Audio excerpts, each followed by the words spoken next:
Hello guys, আজকে আমি জীবনে প্রথমবার বিরিয়ানি খেয়েছি, তাও আবার ব্যারারপুরে গিয়ে খেয়েছি। কিপুর ব্যারারপুর? এটা আবার কোথায় ভাই ব্যারারপুর? তাও আবার ব্যারারপুরে গিয়ে খেয়েছি।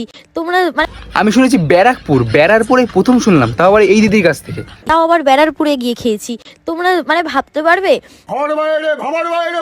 তোমরা যে ভিখারি বলো গরিব বলো, সে আজকে ব্যারারপুরে গিয়ে বিরিয়ানি খেয়েছে। वाह दीदी वाह दीदी।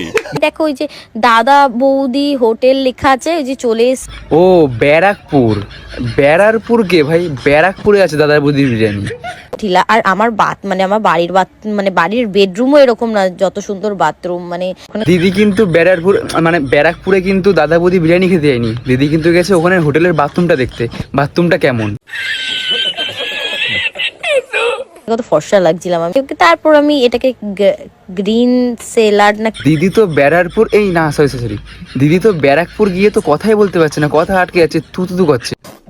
পর এই যে বিরিয়ানি টেস্ট করে দেখলাম, টেস্টটা জাস্ট দারুণ ছিল। মানে আমি জীবনে প্রথমবার এত ভালো বিরিয়ানি খেয়ে। দিদি আমাদের প্রথমবার বাবার জন্মে বিরিয়ানি খাচ্ছে। তারপর দাদা বৌদির সামনে ডান্স করে আমি বাড়ির দিকে রওনা হয়ে গেলাম। এইবারটা ভিডিওতে একটা জান এসছে, এতক্ষণ মনে ছিল ভিডিওতে কি একটা নেই মনে হয়, এইবারে তুমি নেচে দিলে ভিডিওতে পুরো ভিউজ চলে আসবে। আমি বলছি দেখো।